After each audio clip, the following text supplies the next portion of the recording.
guys, we're here at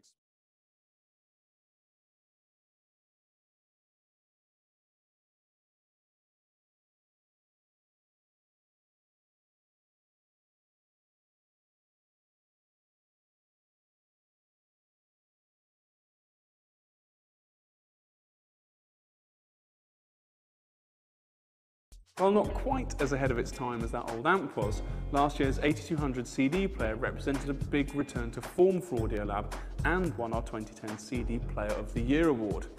This 8200A amp is designed to match that player, so we have very high hopes indeed.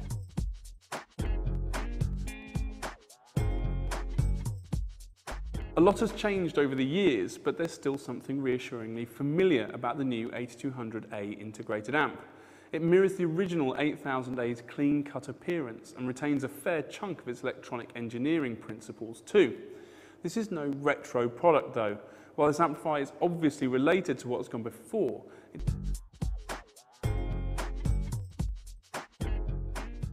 the feature count is very good. There are more line-level inputs and outputs than you'll need, a headphone output, plus, rather usefully, the option to split the internal pre- and power sections and use them in just about any configuration you can think of.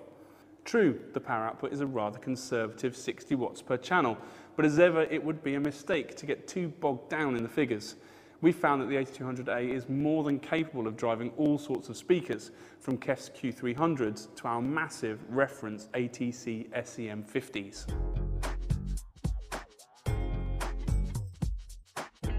And the sound? The 8200 has a brightly lit presentation that brims with detail. The words clean and crisp keep coming to mind. You can add a wide open soundstage and an impressive combination of speed and punch to the list of Audiolab's plus points. However, all isn't perfect. Play something low-key, such as Daydreamer by Adele, and there's something missing. It's the kind of natural warmth and subtlety that class leaders such as Roxanne's Candy K2 have in abundance. A little more rhythmic integrity wouldn't go amiss either.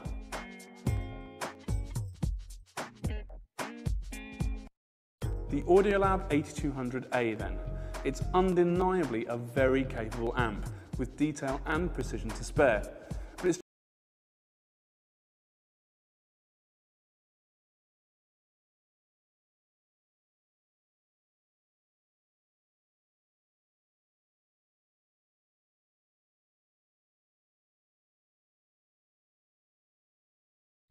Nous en avons parlé à plusieurs reprises, on va en parler encore une fois aujourd'hui. On va parler des tables tournantes. Bonjour Michael. Bonjour Pierre. Michael, on va parler des produits Rega. On en a déjà parlé dans le passé, n'est-ce pas? Un autre modèle, c'était la P1. Qui est le modèle d'entrée de gamme. C'est le plus petit modèle que Rega fabrique. Ouais. C'est un modèle avec lequel Rega a fait un malheur il y a 2 ans. Disons qu'en Angleterre, ça se vend dans des magasins rayons. Et ce qui rendait un peu le produit intéressant, c'est que la Rega P1 arrive supposément ajustée avec une cellule de compagnie orthophon. Ce qui fait, c'est qu'avec un petit peu de bricolage, le consommateur pouvait se faire un beau ronron de musique lui-même. Malgré tout, le tout à fait ajusté, bon, ça nous a montré que c'était pas ça, il fallait toutes les régler pareil. Ouais. Et la compagnie voulant quand même améliorer son standard de qualité et améliorer son standard de finition, se sont en allés vers la RP1. Ce qui saute aux yeux au départ, c'est qu'on a l'impression que le plateau de la RP1 est moins haut que celui de la P1. Dans le cas de la P1, il était fabriqué en bois, en MDF. Dans le cas de la RP1, il est fait d'un nouveau matériel synthétique qui ressemble un peu à du bécalite, si on veut, qui probablement au niveau du moulage lui permet d'arriver à un niveau de précision qui est plus élevé. Ce qui fait en fin de compte, c'est que des P1 de chez Rega, j'en ai vendu beaucoup, mais je dirais que environ 1 sur 10, personnellement, moi je trouvais que l'ajustement du plateau était pas bon. Okay. Ce qui faisait en fin de compte que le plateau tombait comme un petit peu excentrique. Pas dans l'assemblage, là. Non, c'est l'usinage des pièces. Ce qui veut dire, c'est que faire un plateau de bois, c'est plus difficile d'arriver à un standard de qualité qui est plus uniforme. Puis comme c'est une table tournante qui se tairait d'être pratiquement assemblée, en fin de compte, moi, si on veut, c'est que on en vendait beaucoup, mais en les passant au peigne fin, on était souvent obligé de remplacer des pièces. OK. Tandis que je pense que sur RP1, ça devrait être un C'est peu pas mieux. le même type d'usinage que certaines tables C'est tournantes ça. de référence comme la LP12. par Oui, exemple, c'est là. ça, mais c'est que ce matériel-là, probablement, va permettre de faire un trou qui est plus au centre et plus parfait. Donc, autrement dit. Et d'autre part, ben, ça doit venir moins cher à faire parce qu'il y a moins de retour. Oui, c'est Fait ça. que ça. Mais c'est ça, c'est quand même à prix abordable, ces tables Oui, tournantes-là. exactement. On parle d'un détail suggéré de 450 $ pour un vendant à 400. Bon, Fait que ce qui est très intéressant. On a aussi amélioré le pivot du bras. oui. On nous dit que le pivot du bras est le même pivot qu'ils ont dans les bras Vega originaux, qui est une amélioration. On a aussi amélioré la finition. Avant ça, ben, c'était un presque noir. Maintenant, on a un gris métallique, un blanc et un presque noir. Donc, on a 3 teintes pour le même prix. Toujours tout simplement la commutation on-off. Le mécanisme, c'est tout simplement une courroie C'est très, ronde. très simple. là. On a un moteur ici avec une à 2 gorges. Donc, en fin de compte, c'est un peu comme un vélo. On change la vitesse en changeant la courroie de poulie. Fait que, comme qu'il dirait, il n'y a pas grand-chose à briser dans ça. Non. Fait que c'est ce qui est à peu près ce qu'il y a de plus simple. L'usinage du pivot est excellent. C'est très, très serré. Fait que ça fait vraiment une table qui chante, qui fait jouer de la musique correctement pour un prix qui est raisonnable. Comme je Ouais, disais, ça demeure quand même. 450 $ pour Ouais. un vendant de 400. Ceux, par exemple, qui veulent sauver un peu d'argent, on a acheté toutes les P1 qui restaient chez le distributeur. Fait qu'on offre la P1 pour 350 $. Parce que tout même, ajusté.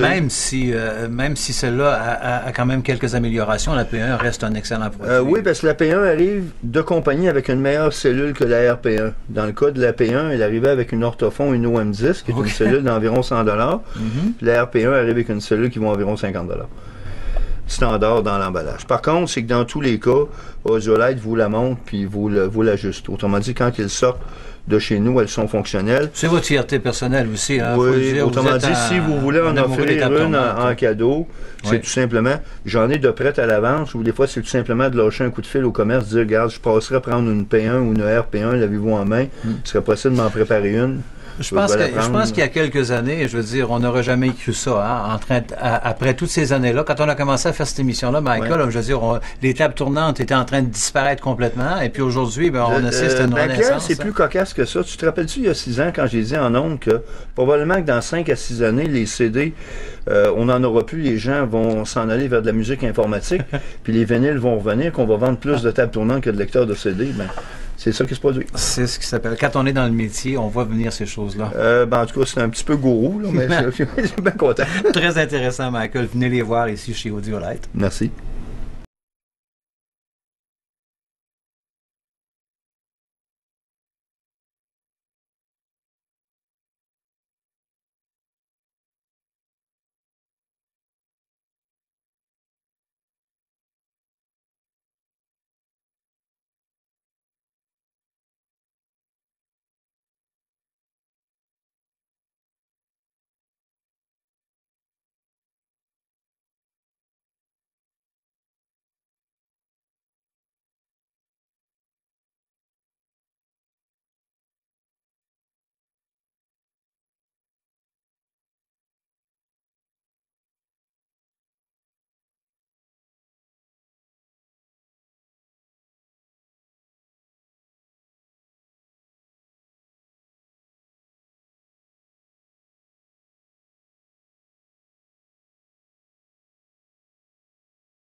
C'est la vente Opération Balayage chez Stéréo Plus. Des prix époustouflants. Des exemples. Télécouleur 20 pouces garantie 3 ans, 399,95 $. Magnétoscope VHS de marque JVC 4 têtes. Contrôle à distance complet, programmable, 599,95 $. Enceinte acoustique Audio Phase, 2 pour le prix d'un, 199,95 $ la paire. Téléviseur noir et blanc 12 pouces, 79,95 $. La vente Opération Balayage. Dépêchez-vous d'en profiter. Les quantités sont limitées. Chez Stéréo Plus, on en donne plus à Trois-Rivières et à Shawinigan.